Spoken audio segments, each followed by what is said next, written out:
To begin our day today, we have our opening address from Dr. Sekou Franklin, a professor here at MTS.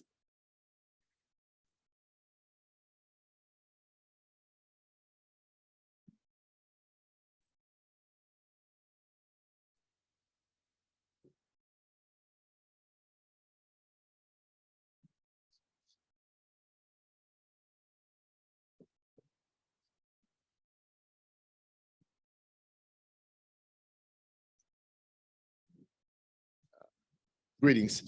I'm not sure if, in terms of moving the slide, is there a clicker or do we?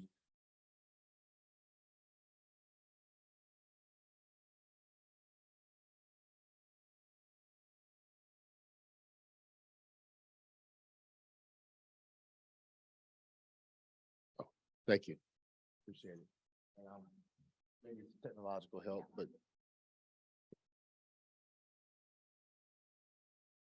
Okay. Thank you.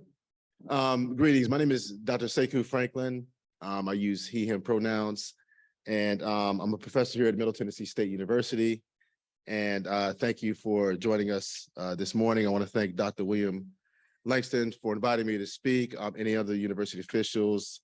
I'm a little colorblind, quite frankly, so my reflections are bad. I may see President McPhee. I could be wrong. Okay, yeah. So greetings to you, Mr. President. Thank you for all the guests who are here today at this very important conversation. We may want, I'm going to take my glasses off so I can read. We may want to call today an inflection moment. For the past week, the eyes of the world have been watching Tennessee. And our hope is that this will be more than just a moment, that it will turn into a movement that combats political extremism and a vindictive politics that targets diverse groups, and especially the LGBT plus community. It is an honor to be here. The conference theme, All Identities Together, is a transformative theme that speaks to both the liberation and an agape love that is often not reciprocated by non-LGBTQ plus people, and particularly by state lawmakers and officials who have perfected the art of political polarization and have used homophobia and transphobia to drive wedges between Tennesseans. So the idea, just a basic idea that people who are under attack are attempting to pull different groups together, speaks to the best of the human condition and a nonviolent ethos that can be an example to the nation. And that's very important, that people who are under attack right now in Tennessee are pushing and promoting a conference theme that pulls people together. And we don't just want to pull people together for the sake of it or just because. We want to do so as a strategy for liberation from oppression and an attempt, however challenging it may be, to build a beloved community. Today, I want to leave you with a few words about the conference theme, All Identities Pulling Together. It was a great Audre Lorde, the famous activist, humanitarian, and feminist, and the most well-known voice among African Americans in the LGBTQ community, who said that there's no such thing as a single issue. There's no such thing as a single issue struggle because we do not live single issue lives. Lorde and others, particularly those coming out of the tradition that I know best, and that is the nonviolent movement and racial justice movements, that's the tradition that I know best. Lorde and others insisted that the issues and concerns facing LGBT communities are quite similar to the issues facing other marginalized communities. Thus, all identities pulling together as a central theme or thesis indicates that there is a connective tissue between the concerns of folks at this conference and other people of goodwill, labor unions, civil rights, environmental justice activists, immigrant communities, and broader communities of resistance. Cultivating this connective tissue that is sewing the tie that binds is essential as we here in Tennessee seek various ways to combat political extremism. To combat extremism means we must come together across multiple identities and position those who face what Kathy Cohen, a political scientist, calls, those facing what Kathy Cohen calls secondary marginalization, such as LGBTQ youth, young people who are living in poverty, young LGBTQ youth who are living in homeless shelters, and others. Pulling together different identities also means that we must move beyond surface levels of affinity groups and understand how structural inequalities and impediments impact our most vulnerable communities. Now, doing this in Tennessee is very difficult. We've seen a wave of anti-trans legislation. We've seen a wave of homophobic legislation. I think I'm going to try to move this slide if I can. Turn it off. Yes. We've seen a wave of homophobic and anti-trans legislation passed, particularly spearheaded by a partisan supermajority. According to Human Rights Campaign, Tennessee is the first state to criminalize what it calls drag shows in public spaces or places where children are around. Tennessee, in fact, has passed the most anti-LGBTQ plus laws than any state in the country since 2015. We are ground zero for the most homophobic anti-LGBTQ legislation in the country. Complicating matters is that the state Supreme Court has shifted further to the right, and this will occur by the end of this year when a new judge gets on there. And that means that civil rights, civil liberties, First Amendment rights may be compromised as a result of that shift. In other words, we're in a brutal battle for civil rights here in Tennessee, and we are in a brutal battle to protect the dignity of LGBTQ plus persons. And just yesterday, the House of Representatives passed the Tennessee Higher Education Freedom of Expression and Transparency Act, or the Divisive Concepts Bill. That means that it's on its way to passage and adoption and being signed into law. This was done yesterday, even though the eyes of the world are watching Tennessee.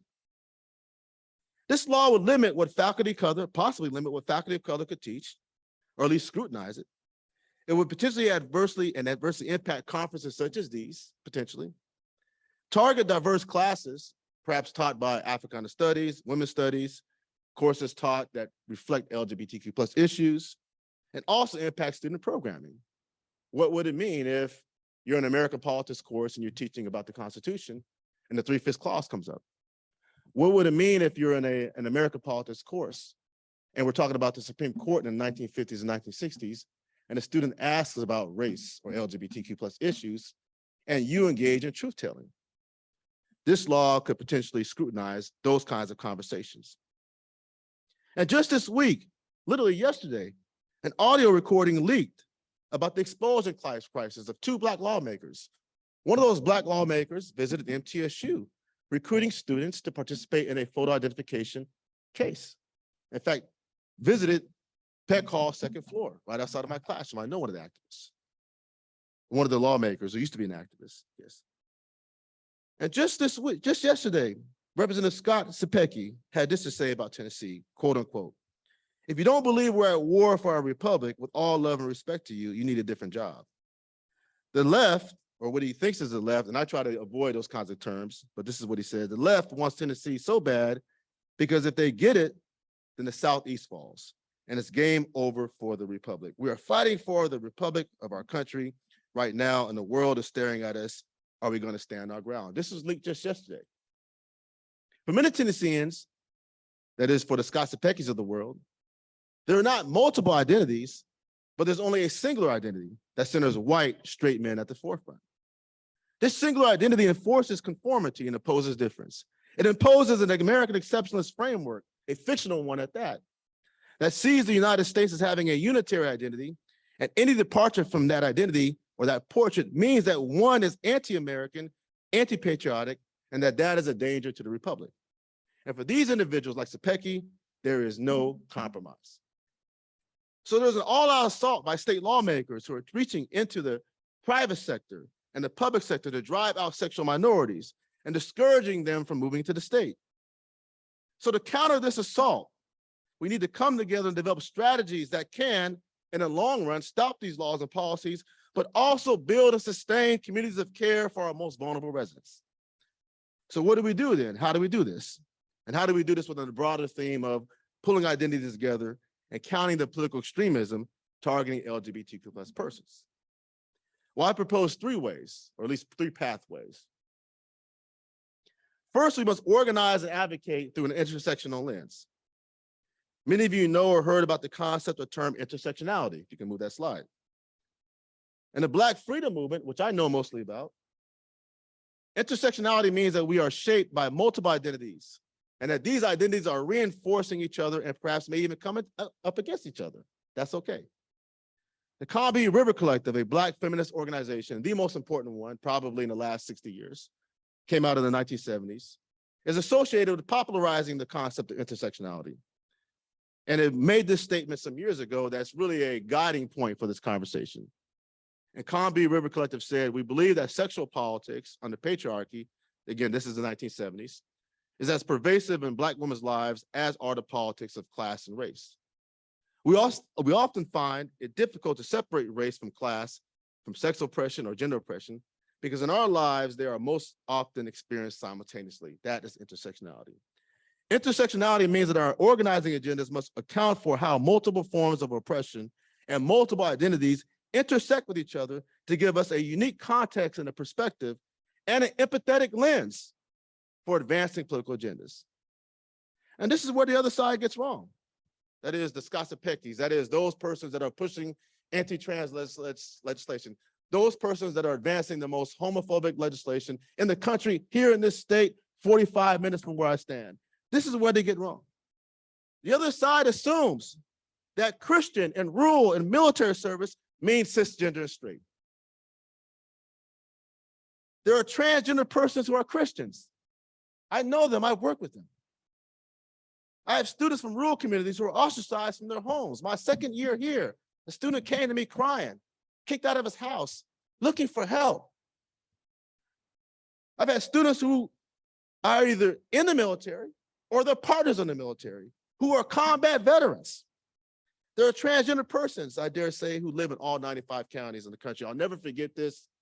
We had a student in class a decade or so ago, right, who went after LGBTQ persons in the military.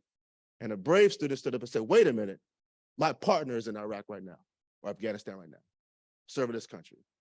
A brave act, because that student basically could have got his partner in trouble, but he had to fight and defend himself.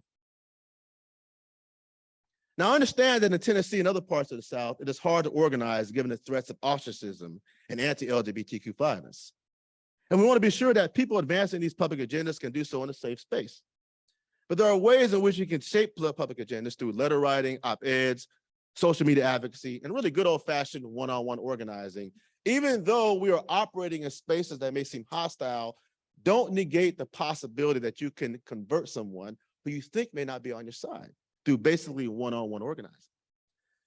I've seen this happen in my lifetime in unimaginable ways. I arrived at MTSU in 2003, and at the time in my political science courses, there was really, frankly, a lot of hostility to LGBT issues because in a course on political science, if you're going to discuss federalism to get into the weeds, you're going to discuss at that time something called the Defense of Marriage Act and Full Faith and Credit Clause. Right? I remember these conversations going on in my class. And I could say that a significant amount of my students, I believe, anecdotally speaking, seem to be against same-sex marriage. At the national level, at the time, no civil rights organization endorsed same-sex marriage. Yet slowly, due to shifting political winds and the organizing of advocates, next slide, things began to change. In 2012, the NAACP officially adopted an amendment supporting same-sex marriage, a monumental vote championed by NAACP President Ben Jealous, who I believe, by the way, in the same year spoke on this campus. The NAACP and the rights of LGBT persons saw themselves as consistent with the flagship civil rights amendments championed by African Americans. If you read that amendment, it said, we have to support this because it's within the tradition of the 14th Amendment of the Constitution. Soon thereafter, marriage equality was supported by the Supreme Court. Now I can say that marriage equality in my class, I can tell you when this topic comes up, it's no big deal. It's a significant transformation. I really can't believe it. So what else addresses intersectional concerns that can be food for thought? Next slide. There's a connective tissue between voter disenfranchisement and transphobia. How do photo identification laws, as an example, designed initially to curtail African Americans and young people in this state, how do those laws impact transgender persons with gender identities that are shifting or changing that are under attack by lawmakers? Access to affordable housing is not just an issue that impacts low and moderate income persons, but restrictions on familial status, Those restrictions could be determined by HUD or by local housing and urban development agencies. Those restrictions could determine who has access to certain housing, perhaps even differentiating between same-sex couples and non-same-sex couples. Homelessness, houselessness is not just an issue impacting poor people and those who are at the margins of eviction, but we know from all the research and all the data, we know emphatically that young people that are living in households that are homophobic are more likely to be on the streets and to be homeless. Police violence impacts not just African Americans, but also persons in the LGBTQ+ community. In fact, at the time that George Floyd was murdered, there was a police killing 2 days before of Tony McDade. Almost no attention was given to that. But even still, persons from the LGBTQ+ community have been instrumental in mobilizing around police violence. In fact, in this city, in this state, we had a monumental victory to establish a community oversight board after a couple of high-profile police killings in Nashville. And a signature anchor of that effort was the Southerners on New Ground. I was there. The Southerners on New Ground that organized a multi-tiered voter engagement drive, particularly in East Nashville and other parts of the city, to help build that campaign. And I can say that that oversight board that's established is the only government entity right now in the city of Nashville and in the history of Nashville in which you have organizers, radical street organizers at the same table with former police officers, including a former police chief, and a transgendered activist who comes out of grassroots movements. That oversight board is on the verge of getting abolished next week by the state legislature. Intersectionality matters. So what does this all tell us? It says that seemingly concerns that have less to do with the LGBTQ community have everything to do with it.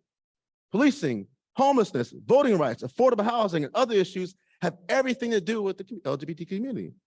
As such, if we were seeking to pull identities together, we must constantly lift up these various connections and explain and organize our constituency groups around how these concerns impact the most marginalized members of our community.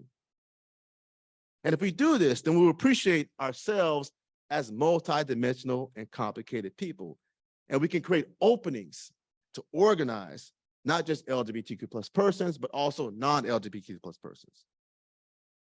And this gets to my second pathway, my second argument about how we can combat this extremism.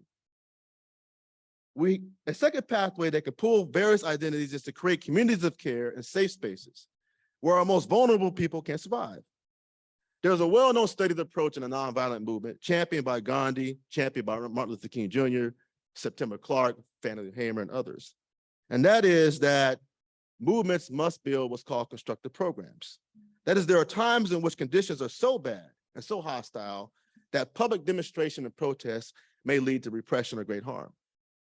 As such, organizers and activists will develop constructive programs or safe spaces, that is, community-based initiatives, parallel institutions that help develop oppositional consciousness and that help to build self-sufficiency. In some societies, repression is so vicious that grassroots organizations implement constructive programs instead of engaging in protests in order to build internal efficacy. Freedom schools and the civil rights movement, citizenship schools and civil rights movement, mock elections, and other programs describe such programs. These constructive programs can also provide a safe space for LGBTQ+ persons. For 3 decades, next slide, the Audre Lorde Project has set up a Safe Outside the System project that allows members of the community to operate without fear of police violence and violence caused by the foster care system. They even have what's called, quote unquote, the safe party, in which partygoers, right, experience self-determination and they prioritize safety rather than having to interact with law enforcement where police violence may be the primary kind of concern. Next slide. Next, others on new ground, as mentioned earlier. I worked with the group at one time quite closely in my work. They found that many undocumented young people who are also gay, lesbian, transgendered, or bisexual face multiple forms of repression. And I think I got that slide backwards, but they face the daily threat of detainment due to their citizenship status and ostracism as a result of their sexual orientation. That is, there's young people who are undocumented who are also part of the LGBTQ+ community, and they're surrounded by political extremism. Many of these young people are ineligible for student financial aid and student loans. As a result, Southerners on New Ground and other allies organized Freedom University to give these young people access to college courses and a reduced cost, and more importantly, a safe space. That's an example of Freedom University in Georgia. Are there safe spaces on college campuses? Are there safe spaces in jails and prisons where LGBTQ persons face assault on a daily basis and are in prison at higher rates, as much as 40% higher than the average population? Are there safe spaces on athletic teams and sports locker rooms? I play college sports, right? In a college locker room, toxic masculinity is number one, is a primary anchor in that classroom. Are there safe spaces in our churches? Even the conservative ones, I can guarantee you that if you go to the most religiously conservative church, I can guarantee you there are LGBTQ plus persons there. This is why it is so important for us to speak out against the divisive concepts bill that's on its way to being signed into law. The legislation could potentially make these safe spaces, right, vulnerable to persons who want to bring harm on the LGBT plus community. And there's an important memoir, next slide. And there's an important memoir, Scenes from My Life. The late Michael K. Williams discusses his lifelong struggles with drug addiction, his work as an actor and as a dancer, and his work as a social justice activist. I encourage you to go read that book. It's a great book.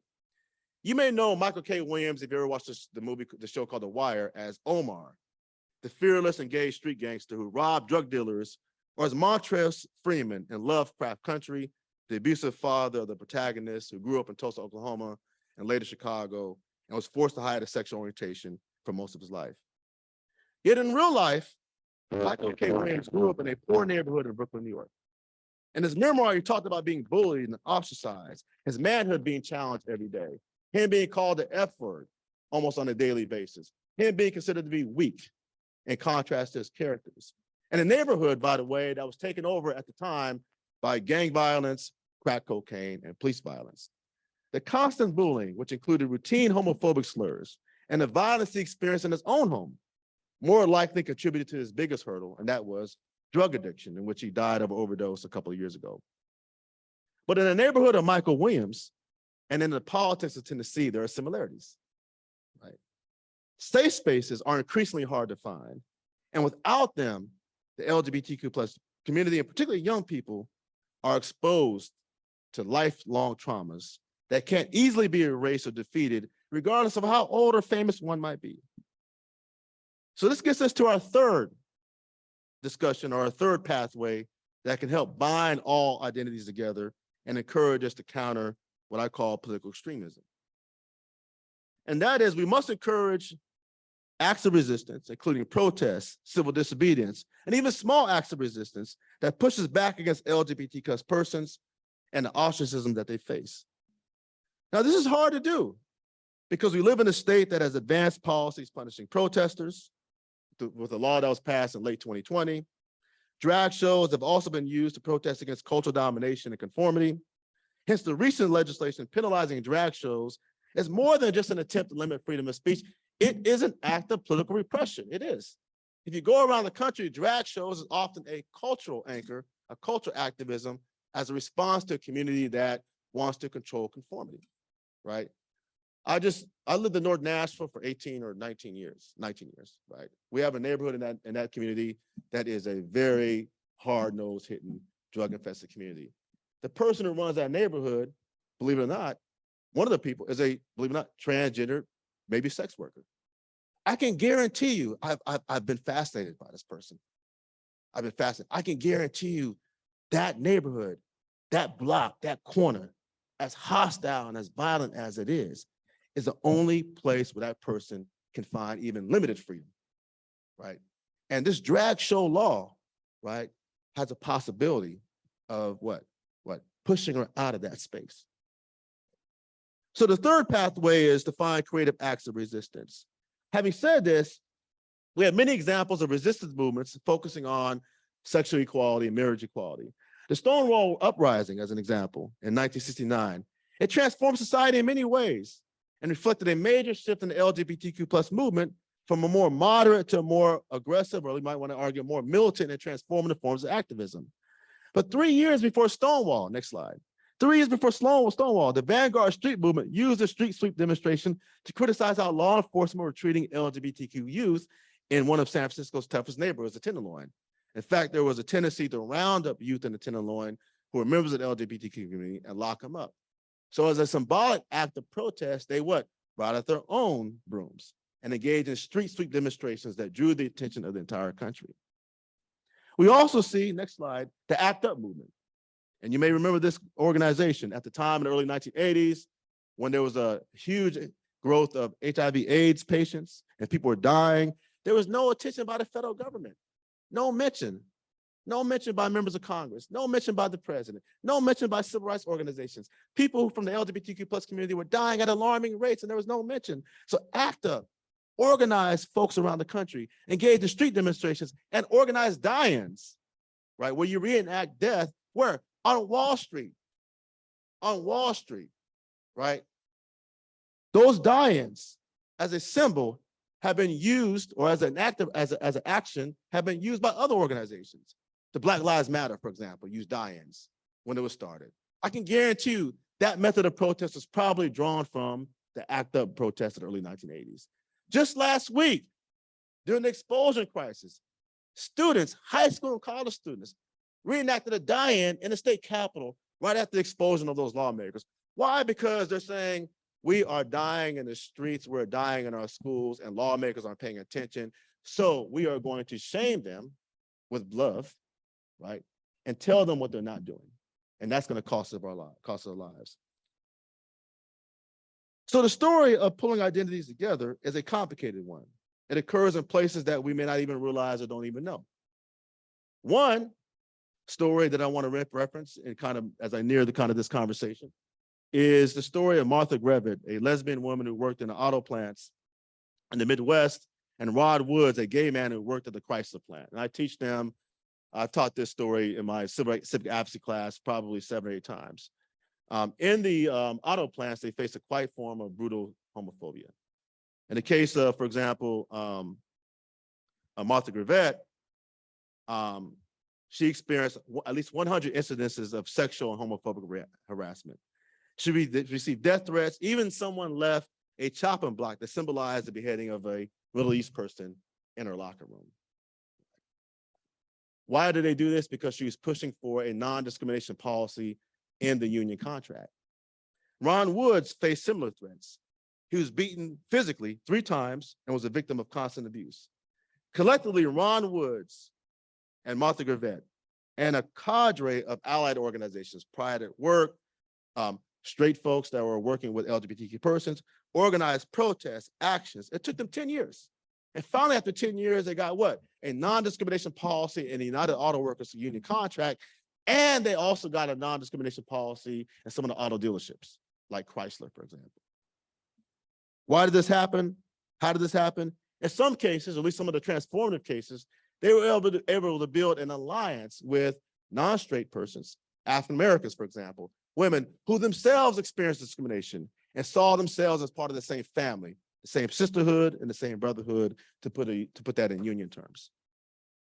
So in conclusion, I want to emphasize how important it is, next slide, how important it is to stay strong, lean on each other, and struggle with each other. And I want to reference this kind of story, why this idea of pulling identities together is very important. I talked about this earlier. In 2017, we had a quite brutal killing of a young man in East Nashville, Casey Holmes Housing Projects. And then the killing of another man by law enforcement. And we started out in Nashville as a movement that had a huge anchor of persons in the LGBTQ plus community, but primarily we were organizing in some of the inner city communities in Nashville. When we were done after an 18-month campaign, we had support from military veterans, right? The only campaign that brought in Korean War, Vietnam War, and Gulf War combat veterans. We had support from the American Muslim Advisory Council, the Jewish Roundtable for Social Justice, I think that's the accurate name. We had support from New Americans, Tennessee Immigrant Refugee Rights Coalition. We had support from Showing Up for Racial Justice, Black Lives Matter, right? We had support from Gideon's Army. We all came together as an alliance to what? Get an oversight board adopted. And we had support from members of the LGBT plus community who were our main anchors in that campaign, in particular, Southerners on New Ground. So as we move forward, think about this, that it's important to stay strong, lean on each other, Forgive each other if you need to, because in organizing work and movement work, there's a lot of fights that take place, and struggle with each other. You right now are living at an inflection point where there's extreme hostility targeting LGBTQ communities. Organizing and advocacy through an intersectional lens is important. Finding safe spaces for each other to cultivate self-sufficiency, confidence, and really a support system that can help navigate the tough times is also important. And acts of resistance, whether small or large, even small acts of resistance, can help mobilize allies, bystanders, and communities of support. It was a great Martin Luther King Jr. whose words may best capture this moment and the essence of this conversation and this conference. And King said that we are caught in an inescapable network of mutuality, tied in a single garment of destiny.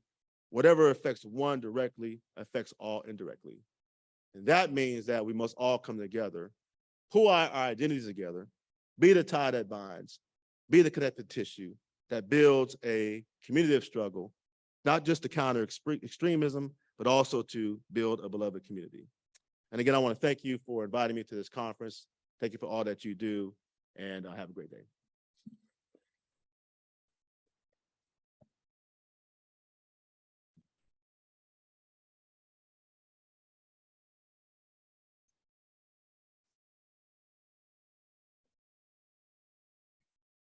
I want to thank you again, and on behalf of conference planners, supporters, the MTSU Lambda Association, the College of Behavioral and Health Sciences, and the Conference Advisory Board, thank you for your support of our efforts to present this worthwhile event. We want to especially thank you for your commitment to pulling together, and we ask that you accept this small token of our appreciation. Thank you so much. I appreciate that.